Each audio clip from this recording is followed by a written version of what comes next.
How's it going, everyone? And welcome back to the channel. A little bit of a different vibe. You thought this was going to be the Kouch, but it wasn't. We had the SolarPop warehouse in the recording studio, and I'm here to find out more about a particular board game that has caught my eye. So I think I brought in the best guy for it, and his name is Etienne. Etienne, tell us a little bit about yourself.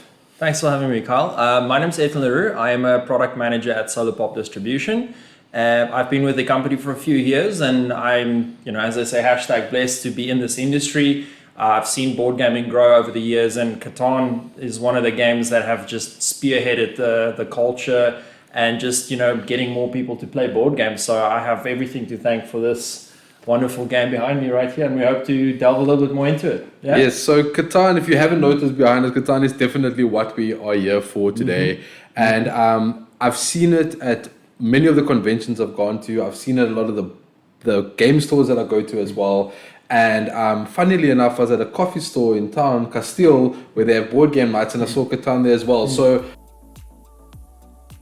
before I get into it, I thought I'd want to get to know a little bit about it. But before we get into Catan, maybe if we can speak about the rising popularity of tabletop board games in general. Like, I've seen that there's a major increase in popularity and not just for nerds anymore. Oh yeah. It's thankfully we are blessed to be in an age where mainstream media is what it is. My first ever proper interaction or exposure to board games happened to be Catan on that infamous episode of Big Bang Theory, where Sheldon was trying to trade for wood. I don't know if you can remember that particular. Yeah. So we had quite a laugh, but I remember me and my wife were on the couch also like watching it, and we were like, that's really funny, and I wonder what this game is that they're playing. And my exposure at that stage of my life with board gaming was Monopoly and Risk. Monopoly, not knocking it. I mean, Monopoly is the game that stood the test of time, right? It's the family killer, let's be honest. Yeah, very true.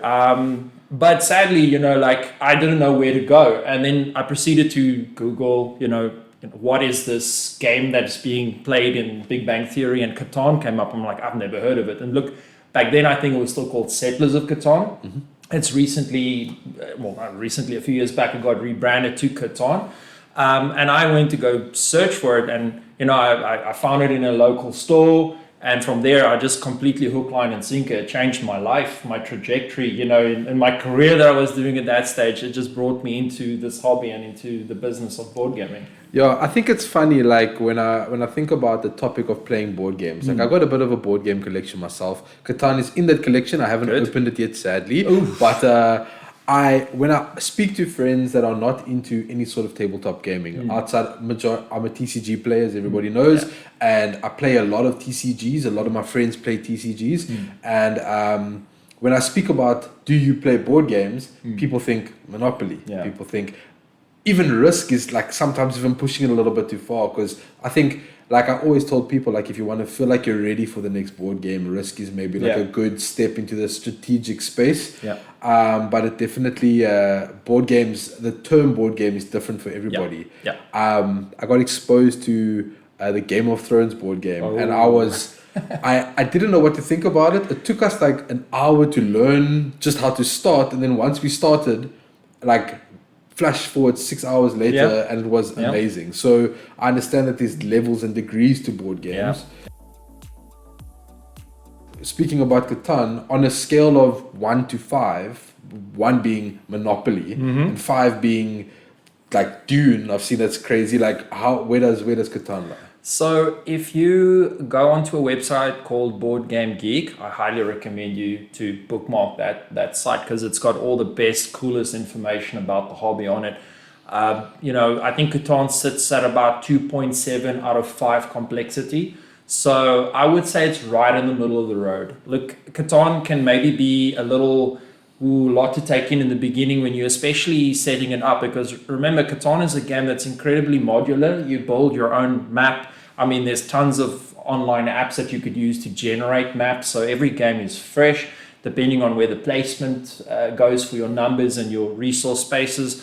So I don't think it's a very complex game. And with YouTube and all the various different channels that you can find online, there's so many cool creative people that are making content like yourself, that are making really cool, helpful, how to play videos. So there's tons of options to get the rules down very quickly.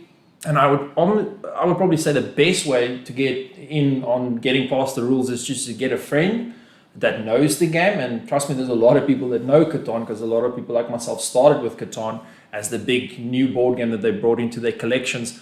Get them to come and show you the ropes. And nothing gets you going quicker than having someone around the table that knows the rules and you know how to explain it, because it gets you playing very quickly. Yeah, I think with majority of the board games these days, it's been you got to kind of play to learn. You know, even with some of the newer card games, like you got Star Wars Unlimited that just dropped now. It's like you got to play a couple of turns and you start getting it, and then you eventually get down in the game. And of course, there's learning the game and getting to know the basics, and then of course it ramps up from there. And then I think that's one of the big appeals. Like reading a little bit into Catan on my own, I think one of the appeals that was given about the game is that the game's very fresh every time you play. Yes. Obviously, SolarPop is the distributor for board games in general. You're not exclusively for Catan. So, I mean, off the top of your head, if you could recommend 3 board games for people to get into, what you're done with Monopoly now, you want to become a board gamer. You want to grow up. Like, you want to grow up. What's the first 3 board games that come to mind? Well, Catan is the gateway. I mean, we generally reference a lot of different games that would fall under the core family of games.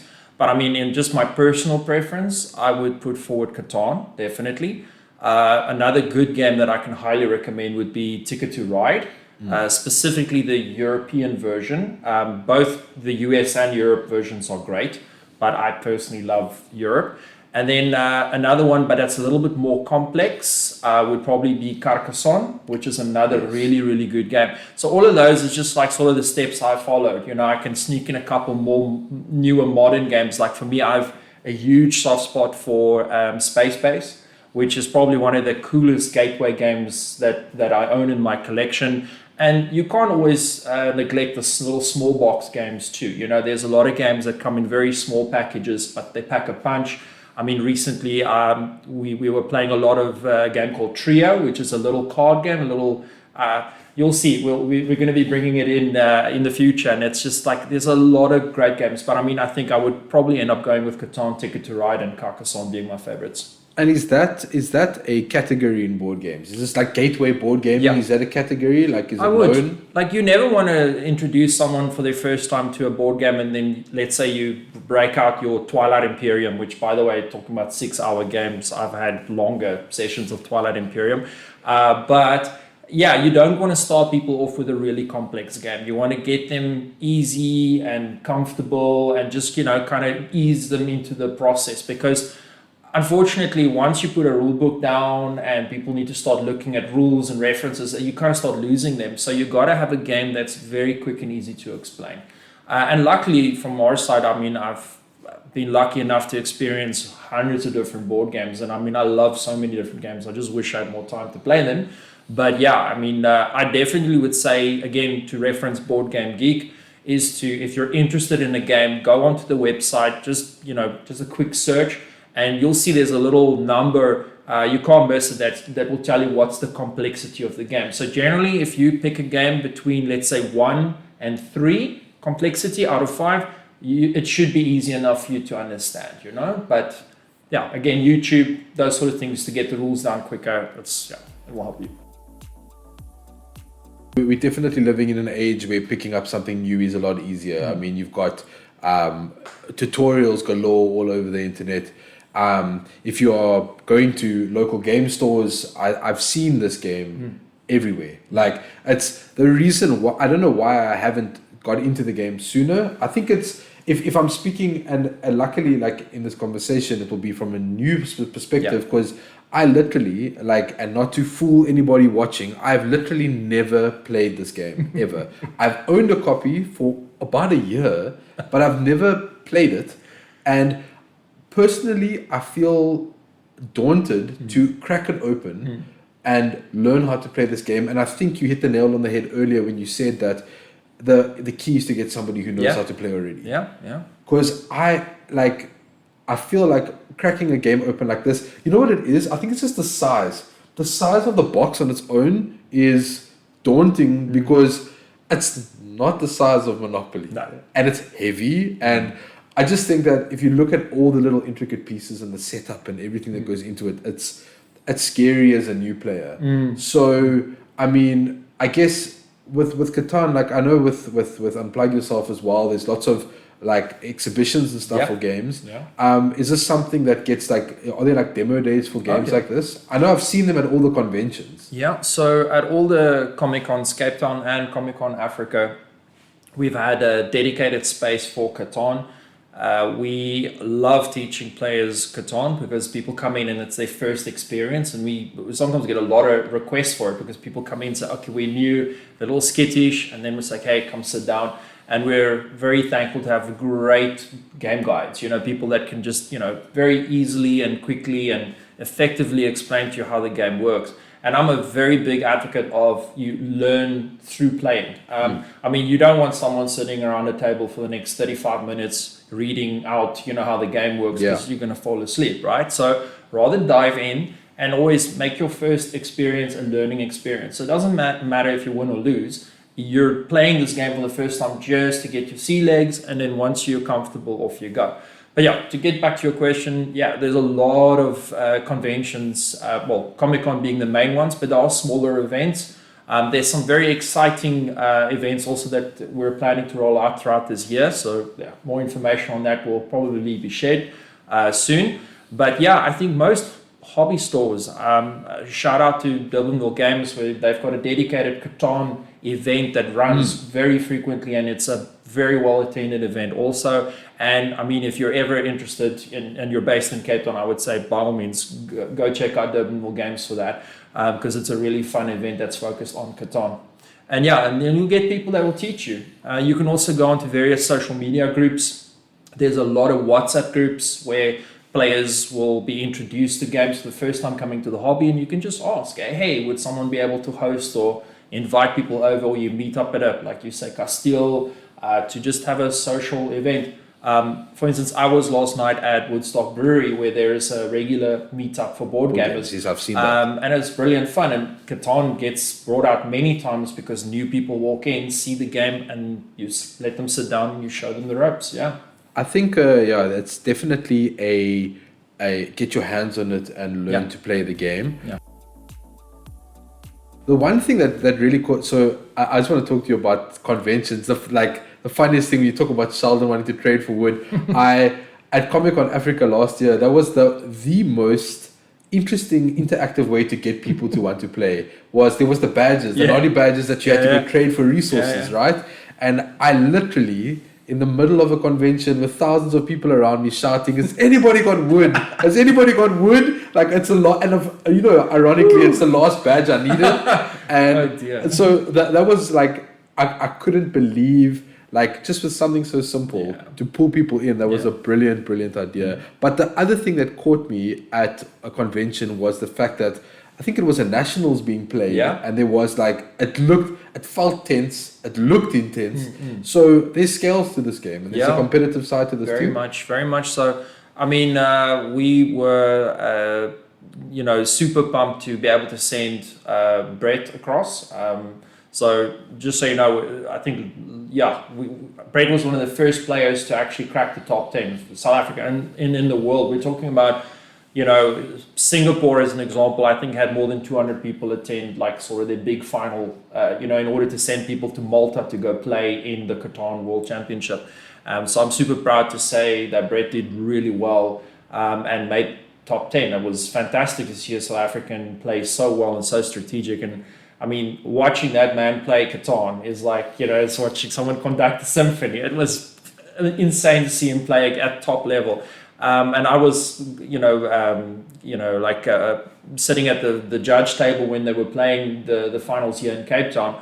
Not at ComicCon Africa, but the qualifier. Was it at SwordCon, was it? No, yes, it was at SwordCon, yes, correct. And just that the intensity that goes into the play, and them also knowing just how to, set themselves up, what cards to play, because there's small little nuances that you pick up on, not maybe your first or second game of Catan, but after frequent play, you realize that there's certain, numbers that you try and aim for. You want certain land types because wood and, like, for instance, clay are very, very, very important to expand.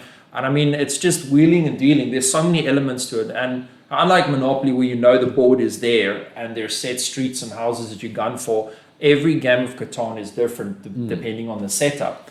And I think that's where the strategy comes in. So a good player will have the advantage of knowing that, okay, I'm going to go for a high probability number. And just so I can explain that a little bit, is that, you know, you're rolling 2 6-sided dice. Your 6, well, actually your 7 is probability is much higher for you to roll a 7, but 6 and 8s are also numbers that will come up a lot. Yeah. So getting your settlement close to those numbers is always beneficial. So there's little tricks that you learn.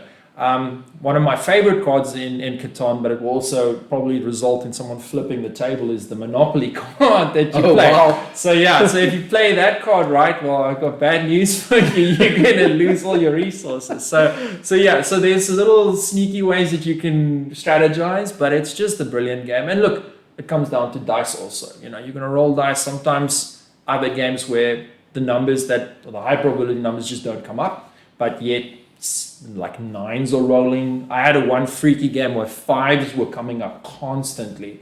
So it changes, but it still is a lot of fun. Yeah. I just want to know what the robber is. Like this is like, everybody talks about the robber and I just want to know who the robber is. Like I don't really, like, obviously I don't understand it, but like I can tell you that as I did in my own research leading up to this conversation, like the excitement is building to the point where like I just can't wait to actually just get into the game. Yeah. And I mean, from what I've been told, you're a pretty good teacher at this. Like you've been around the block. You've been around the block. So I think natively the next step is I'd like to try and dip my fingers in this, and or my toes, but fingers because it's on a board game.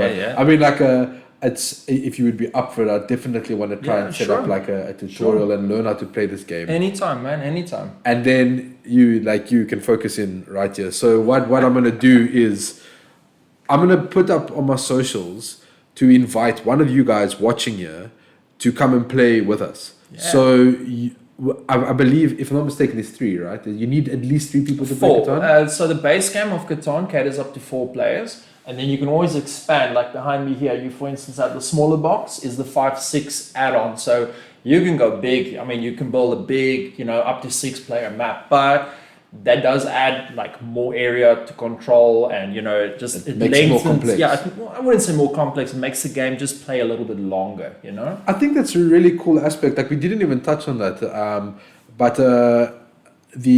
just to wrap that up, I will be putting up on my socials. I will be inviting somebody to learn how to play with me, preferably somebody who hasn't played before, and we can make a whole fun time out of it and try and see what this game is all about. It's a really good point that you brought up there, is the fact that Catan has got, I've seen multiple different colors, multiple different variants and expansions. So, I mean, it's not just the set game. You learn how to play the game initially, and then there's places to go from there. Yeah, the game sort of unpacks. It's like a Russian doll. There's lots of layers to it. You will start with the base game, and the next logical step is adding in a 5-6 player expansion. Because if I look at my own journey with Catan, the first thing I wanted to do was bring more people in. I was so excited to show people this game because, trust me when I say, people were used to Monopoly and Risk and Scrabble and Rummy Cup and those sort of things, right? So I was just fever pitch. I was like, come on, everyone come in. I was bribing people with pizza and beer. Just want people to come and experience this. And it was so cool to convert people. And yeah, I mean, once you get in, the 5-6 players, the next step for you to expand. So now you can play up to 6 players. You can also play the game with a fewer amount of people, but my golden number for Catan is 4. If you can get 4 players, play it with 4 players. It's perfect at 4. It's every man for himself, right? Yeah. There's no cooperation. Well, there might be a little bit of cooperation later on with expansions like cities and knights, or you got explorers and pirates, and also behind me, seafarers, which is the next step. So you'll start with Catan, the base game. Then my personal preference is seafarers, because you also don't want to make it too complex. I mean, cities and knights can be a little bit complex because there's a whole bunch of new rules coming into the game. Okay. Where with seafarers, you're introducing islands and you're introducing little ships that connect like roads to these islands. So you're expanding a bit more, and it's really cool. And I like bringing in cities and knights when I feel I want a more complex experience, or traders and barbarians. So yeah, and there's, like you mentioned, Game of Thrones earlier. There's even a Catan Game of Thrones, which evidently is one of my favorite sort of spin-off versions, because you get this really cool wall that's all 3D, like it's like, and that's the wall, that's and then the wildlings come over the wall into your Catan play area, okay. And it's such a beautiful version. So yeah, there's a lot of options you can look at. That's very cool. I mean, like I've always been a fan of games that have expansions, because it just keeps you wanting more. It keeps you in the game. I mean, do you know how many different expansions are there for Catan, building off of the base game? Do you know? What I have behind me here is pretty much it. So there's 4. Yeah. 4 different expansions. So I mean, you're looking at, like, besides the fact that the game itself changes constantly, it's never just the game itself. So like, it just seems maybe that's one of the reasons for the popularity is that it has longevity. Yeah. Like, the game doesn't end anytime soon. No, it's fresh. And again, I hate coming back to Monopoly. It's a bit of a punching bag at the moment. But the thing is that you get so used to the cycle of play, where I don't think I've had any Catan game that was boring or like, well, we got the same map again. No, it changes. And I think that's what gives it such longevity, and replayability, I think, is the important key factor here for me, is that you will constantly be able to rebuild and change the way the map looks, and that changes the strategy every time, so yeah.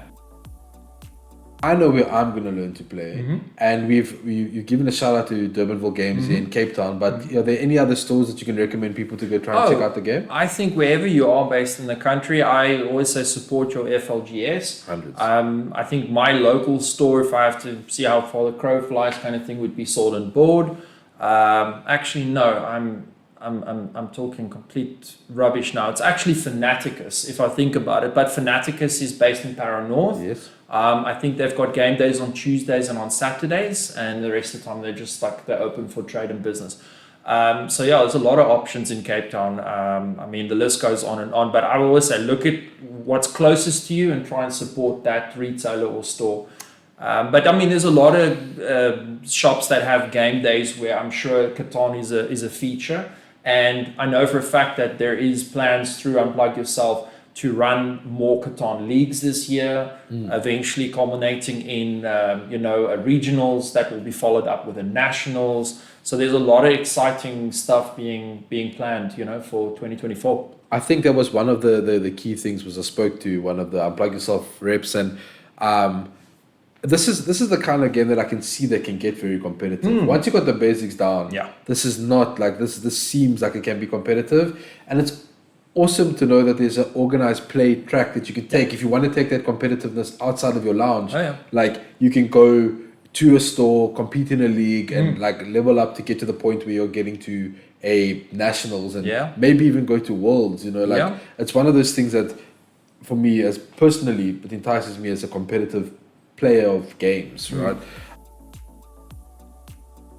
Look, Etienne, I'm sold. Like, I don't need to hear anything more about this. I think the next thing to do, like you said, the next natural step, play the game. Like, get your hands on the game. So for those interested, keep an eye on my socials. There will definitely be something coming out with regards to how you can be a part of my learning journey and learn on your, like, at your own right too. I will. Is there a Facebook page maybe for Catan for South Africa? I'll have to come back to you on that one, because there's definitely a sort of an online presence for it. But I mean, look, if you want an easy way to get into Catan, I'd say, apart from playing in person, which is what I would recommend, is to check the official Catan app. So there's an actual application that allows you to play. Steam, right? Yeah, you can play it on Steam. You can play it on Xbox. I think it's on PlayStation. So yeah, you can play the digital variant of it.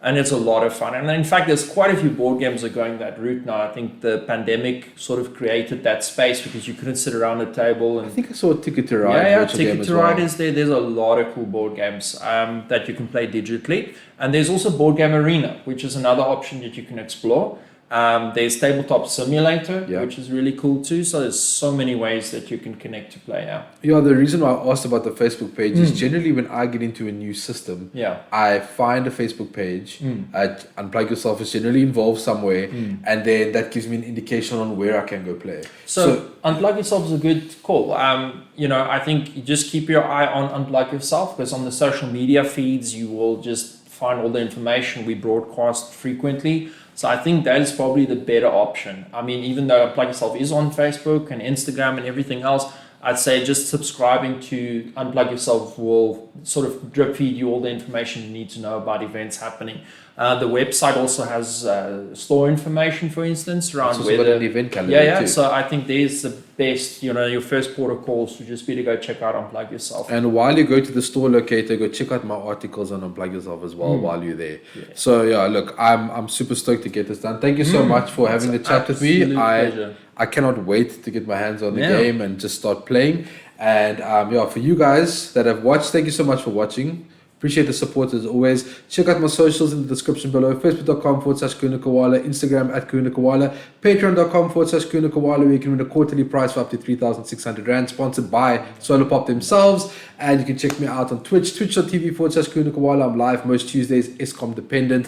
That's my blurb. Thank you very much, everybody, for watching. Thank you, Etienne, as well. Cheers, guys. And I'll catch you guys in the next episode. Yeah. Cheers. Bye. I would like to give a shout out to all of my Patreons. Without you guys, none of this would be possible. No matter what the tier is, no matter how long you've been a Patreon for, I appreciate you.